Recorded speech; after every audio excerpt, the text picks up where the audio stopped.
Hello everyone, एक बार फिर से आपका स्वागत है हमारे इस चैनल पर। आज हम आपके लिए दोबारा एक ऐसी वीडियो लेकर के आए हैं जो कि बहुत इंपॉर्टेंट है फाइनेंस के पॉइंट ऑफ व्यू से।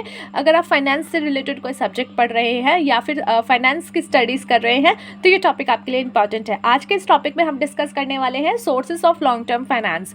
Sources of short term finance हम ऑलरेडी डिस्कस कर चुके हैं अपनी एक वीडियो में, जो कि हमने अपलोड भी कर दी है। अगर आपने नहीं देखी आप जाकर के देख सकते हैं। लॉन्ग टर्म फाइनेंस के बारे में आज हम इस वीडियो में डिस्कस करेंगे। तो हर कंपनी को क्या होता है, पैसे की बहुत ज़रूरत होती है। हो सकती है उसकी जो ज़रूरत है वो कुछ समय के लिए हो या कुछ ज़्यादा समय के लिए हो। अगर वो सिर्फ थोड़े समय के लिए है, जैसे 1 साल के अंदर अंदर वो उसको पे बैक कर देंगे, तो आपका मतलब होता है कि वो शॉर्ट टर्म के लिए फाइनेंस चाहते हैं। और उसके लिए जो ऑप्शंस अवेलेबल थे वो हम डिस्कस कर चुके हैं अपनी वीडियो में। पर आज की इस वीडियो में हम डिस्कस करेंगे कि अगर उनको शॉर्ट टर्म नहीं बल्कि लॉन्ग टर्म फाइनेंस चाहिए हो तो कौन कौन से सोर्सेज अवेलेबल होते हैं एक कंपनी के पास। तो लॉन्ग टर्म फाइनेंस के बारे में यहाँ पे डिस्कशन किया गया है। टॉपिक स्टार्ट करें उससे पहले अगर आपने अभी तक हमारे चैनल को सब्सक्राइब नहीं किया है तो चाहिए पहले चैनल को सब्सक्राइब कर लीजिए, साथ में बने हुए छोटे से बेल आइकन को प्रेस कर दीजिए ताकि जितनी भी आने वाली फ्यूचर में वीडियोस होगी उसका नोटिफिकेशन आप तक सबसे पहले पहुंच जाएगा। So let's start the video. देखिए, लॉन्ग टर्म फाइनेंस का जो सबसे पहला सोर्स है वो है आपके शेयर्स। शेयर्स क्या होते हैं? कंपनी की हिस्सेदारी। कभी भी आप देखिए कि कोई एक कंपनी है, अगर उसको पैसा जुटाना है तो वो देखेगी कि भाई मेरे पास जो है इतनी बड़ी कंपनी है, यहाँ पे अगर कोई इंसान आएगा अपना पैसा लगाएगा और हम उसको एक छोटी सी हिस्सेदारी दे दे, एक मालिकाना रूप के तरह उसको थोड़ा सा जो है एक हक दे दे, तो वो अपना पैसा हमारे में लगाएगा और उस पैसे को हम अपने बिजनेस में यूज कर सकेंगे for a long term period. ठीक है, शॉर्ट टर्म में नहीं, लॉन्ग टर्म में। तो सबसे पहला पॉइंट आपका यहाँ पे बनता है वो है shares. Most important source of long term finance for a joint stock company. Joint stock company के लिए बहुत ज़्यादा मोस्ट इंपॉर्टेंट सोर्स होता है ये आपका, जिसमें अगर आपको लंबे समय के लिए फाइनेंस चाहिए होता है। कैपिटल होती है एक कंपनी की जो कि डिवाइड कर दी जाती है छोटे छोटे पार्ट्स में, उसको शेयर्स कहा जाता है। जैसे एक कंपनी की जो पूरी कैपिटल है, जो पूरा उसमें पैसा लगा हुआ है, मान लीजिए वो 1 लाख रुपए लगा हुआ है। अब उसी को जो है छोटे छोटे भाग में बांट दिया कि 10-10 रुपए के कुछ शेयर्स बना दिए और उसको जो है पूरे भागों में बांट दिया, छोटे छोटे उसके यूनिट्स कर दिए और उसको कहा गया कि ये हमारे शेयर्स हैं, कि ये आपका हिस्सा है। The investor subscribing to such shares are termed as share holder of the company. और जो लोग उस शेयर के लिए सब्सक्राइब करते हैं और वो खरीदते हैं उसको शेयर होल्डर कहा जाता है कंपनी का। Share are divided into 2 category. अब ये शेयर्स भी जो है 2 कैटेगरी में डिवाइड हो सकते हैं। पहला आपका इक्विटी और दूसरा आपके प्रेफरेंस शेयर। इक्विटी शेयर क्या होते हैं? इसे आप ऑर्डिनरी शेयर्स भी कहा जाता है। इसमें जो है वोटिंग राइट्स अवेलेबल होते हैं शेयर होल्डर्स के पास। जैसे कि अगर एक कंपनी है, टाटा की ही कोई कंपनी ले लीजिए, अगर आपने उनके शेयर होल्डिंग ली हुई है, अगर आपने उनके शेयर्स खरीदे हुए हैं, तो वहां पे आपके पास क्या है? आपके पास हक है कि जब भी वहां पे वोटिंग्स होगी, किसी भी बड़ी मुद्दे पे जब बात होगी और वोटिंग की जरूरत पड़ेगी, तो आप शेयर होल्डर हो, यानी कि आप उसके ऑनर हो। ऑनर मतलब पूरा आपका कब्जा नहीं है उस पर जितने के शेयर आपने ले रखे हैं उतने का हक आपका उस कंपनी में है। तो उस लिहाज से आपको वोटिंग के राइट्स दिए जाते हैं कि जब भी कोई फैसले लिए जाएंगे जहाँ पे वोटिंग जो है जरूरी होती है, तो उस सिचुएशन में आपको वोटिंग देने के पूरे अधिकार होंगे। आप जा सकते हो, आपको जो भी सही लगे आप उसके अकॉर्डिंग वोट दे सकते हो। तो इक्विटी शेयर होल्डर्स के पास वोटिंग राइट्स होते हैं कि वो जाकर के वोट दे सकते हैं, जो भी उनकी बोर्ड मीटिंग्स में डिस्कस हो रहा हो या जो भी उनका जनरल मीटिंग, माफ कीजिएगा बोर्ड मीटिंग नहीं, जो जनरल मीटिंग्स में होता है उसमें। Have voting rights and the share holder return on the funds invested bye them in the company in the form of dividend. और साथ ही साथ उनको क्या होता है कि जो कंपनी डिविडेंड अर्न करती है उसका जो है थोड़ा थोड़ा हिस्सा उनके शेयर होल्डर्स को दिया जाता है। क्यों? क्योंकि उनके पास ऑनरशिप है। तो बिजनेस में अगर जो है प्रॉफिट हो रहा है, अगर जो है बहुत ज़्यादा प्रॉफिट हो रहा है, तो उनके शेयर होल्डर्स को थोड़ा थोड़ा पैसा उनको दिया जाता है एज द एक फॉर्म में, डिविडेंड के फॉर्म में। वहीं पे दूसरा आपका प्रेफरेंस शेयर है। प्रेफरेंस शेयर नाम सुनने से लगता है प्रेफरेंस शेयर यानी कि प्रेफरेंस दी जा रही है, तो प्रेफरेंस ज़रूर दी जाती है, लेकिन यहाँ पे वोटिंग राइट्स नहीं होते हैं। प्रेफरेंस दी जाती है कि जब भी प्रॉफिट होगा, डिविडेंड बांटे जाएंगे, तो सबसे पहले प्रेफरेंस शेयर को दिए जाएंगे, उसके बाद इक्विटी शेयर का नंबर आता है। पर प्रेफरेंस शेयर के पास कोई भी वोटिंग राइट्स नहीं होते हैं। साथ ही साथ अगर कंपनी कल को वाइंड अप होगी या फिर कंपनी जो है उठ जाएगी मार्केट से, तो उस सिचुएशन में क्या होगा? सबसे पहले प्रेफरेंस शेयर को ही अपना जो है सारा उनका पैसा दिया जाएगा। उसके बाद अगर कुछ बचा तो इक्विटी शेयर के पास जाएगा, वरना नहीं जाएगा। तो यहाँ पे प्रेफरेंस शेयर को ये प्रेफरेंस मिली जाती है कि उनका जो पेमेंट होता है वो पहले किया जाता है, डिविडेंड होता है तो वो पहले किया जाता है, पर वोटिंग राइट्स उनको नहीं मिलते। मिलते हैं। तो ये तो था आपका पहला सोर्स यानी शेयर्स, जहाँ पे आपको जो है पहला लॉन्ग टर्म फाइनेंस के लिए अवेलेबल होता है। दूसरा आ जाता है डिबेंचर्स। डिबेंचर्स यानी कि एक तरीके से मार्केट से लोन उठाना। जैसे आप बैंक से लोन उठाते हो वैसे ही एक कंपनी प्राइवेट लिमिटेड कंपनी क्या कर पब्लिक लिमिटेड कंपनी क्या कर सकती है, मार्केट से लोन उठा सकती है और उनको एक सर्टिफिकेट इशू कर सकती है जिसमें लिखा होगा कि ये हमारे जो है हमने इनसे लोन लिया है और इतने का लोन लिया है, इतने परसेंटेज पे हम जो है इनको पेमेंट करेंगे, इतने परसेंट पे हम इनको इंटरेस्ट पे करेंगे। तो डिबेंचर पे जो इंटरेस्ट होता है वो आपको देना पड़ता है एक कंपनी को, हर जो भी टाइम पीरियड डिसाइड हुआ होता है तो वो आपका ज़रूर ज़्यादा चाहिए। वो एक तरीके से आपने लोन लिया हुआ है उसका पेमेंट आप कर रहे हो, इंटरेस्ट का पेमेंट। और यहाँ पे क्या है, डेप्ट यानी कि एक ऐसा इंस्ट्रूमेंट जो कि दिखाता है कि आपने कंपनी को लोन दिया है। तो ये भी आपको जो है लॉन्ग टर्म फाइनेंस का एक ऑप्शन होता है।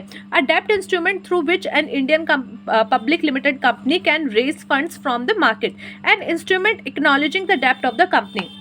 एक और चीज़ मैं आपको बता दूं कि इक्विटी शेयर में जो एक तरीके से आपको इंटरेस्ट ये या फिर ये बेनिफिट मिलता है वो आपको ये नहीं होता कि इतना ही मिलेगा। जैसे कि प्रेफरेंस शेयर अगर आप देखोगे तो 10% प्रेफरेंस शेयर, 12% प्रेफरेंस शेयर, यानी कि परसेंटेज के साथ लिखी होती है कि इतना अमाउंट उनको एज अ प्रॉफिट का कुछ ना कुछ मिलेगा ही मिलेगा। जितने कि उनके पास प्रेफरेंस शेयर है उतने पे उस लिमिटेड परसेंटेज जो कि उसके साथ अटैच है उतने परसेंट उनको जो है बेनिफिट मिलेगा। तो ये चीज़ आपको प्रेफरेंस शेयर में होती है। जैसे कि डिबेंचर में लिखा होता है 10% डिबेंचर यानी कि 10% इंटरेस्ट रेट है उस डिबेंचर्स पे।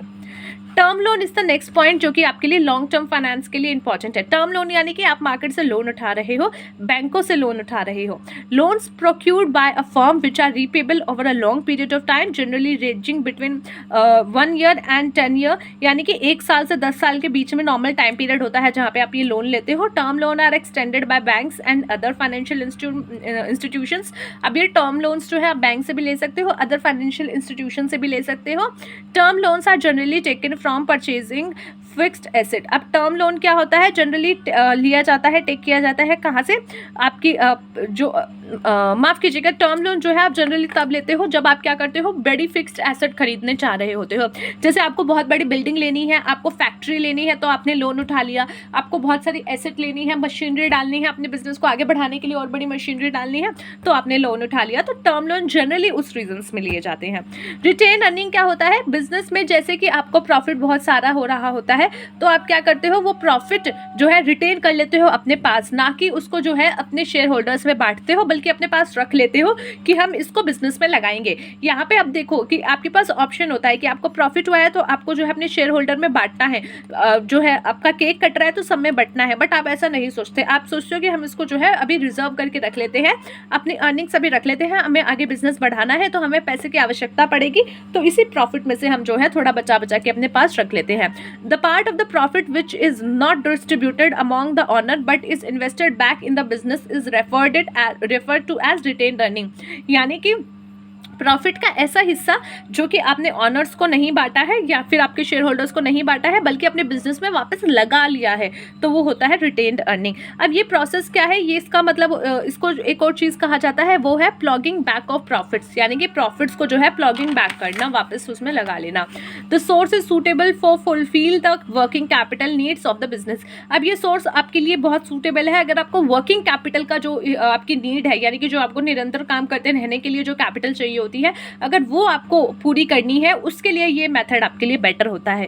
It is internal and is relatively less expensive, does not require any security. अब यहाँ पे देखो, अगर आप मार्केट से बैंक लोन उठाने जाओगे या डिबेंचर्स इशू करोगे तो डिबेंचर्स भी आपके कई तरीके के होते हैं, कोलैटरल भी होते हैं, आपके नॉन कोलैटरल भी होते हैं। तो कोलैटरल करोगे तो वहाँ पे भी आपको सिक्योरिटी देनी पड़ेगी, टर्म लोन लोगे तो उसके लिए भी आपको जो है सिक्योरिटी देनी पड़ेगी। तो इस जगह पे क्या है, आपको सिक्योरिटी देनी पड़ेगी। और शेयर्स और प्रेफरेंस शेयर इशू करोगे तो एक तरीके से आपके लिए एक लंबा प्रोसेस होने वाला है।